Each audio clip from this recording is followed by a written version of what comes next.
ഈ ഒരു വീഡിയോ നിങ്ങൾക്ക് കാണാൻ പറ്റിയിട്ടുണ്ടെങ്കിൽ നിങ്ങൾക്ക് യൂണിവേഴ്സ് തരുന്നൊരു മെസ്സേജാണ്. ഇത് നിങ്ങൾക്ക് വേണ്ടിയിട്ട് വന്ന കാർഡാണ്. Break the chain. ചില റൂൾസ്, ചില വേ ഓഫ് ലിവിങ് നമ്മൾ ഫോളോ ചെയ്യുന്നതാണ്.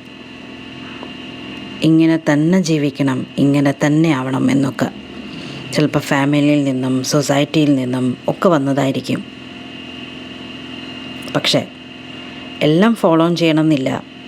നിങ്ങൾക്ക് നിങ്ങളുടെ ഓൺ വേ ചൂസ് ചെയ്യാം. നിങ്ങൾക്ക് നിങ്ങളുടേതായ ആ ഒരു പാത നിങ്ങൾക്ക് ചൂസ് ചെയ്യാൻ പറ്റും. എല്ലാം റിപ്പീറ്റ് ചെയ്യണം എന്നുള്ളൊരു ആവശ്യമില്ല. നിങ്ങൾക്കൊരു പുതിയ പാത്ത് ക്രിയേറ്റ് ചെയ്യാൻ പറ്റും. സ്ലോലി നിങ്ങൾക്ക് വേണ്ടി ജീവിക്കാൻ തുടങ്ങണം. അപ്പം ഈ മെസ്സേജ് നിങ്ങളുമായിട്ട് റെസൊനേറ്റ് ചെയ്യുന്നുണ്ടെങ്കിൽ സേവ് ചെയ്യൂ, ഫോളോ ചെയ്യൂ. ബൈ.